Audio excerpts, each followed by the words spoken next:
Good morning. As you know, we had invited our British friends to remove the problematic parts of their draft internal market bill by the end of September.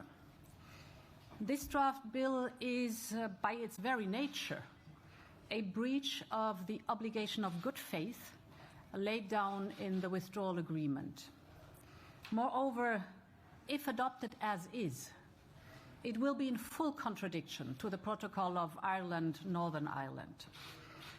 The deadline lapsed yesterday. The problematic provisions have not been removed. Therefore, this morning, the Commission has decided to send a letter of formal notice to the UK government. This is the first step in an infringement procedure. The letter invites the UK government to send its observations within a month. And besides this, the Commission will continue to work hard towards a full and timely implementation of the withdrawal agreement. We stand by our commitments. Thank you.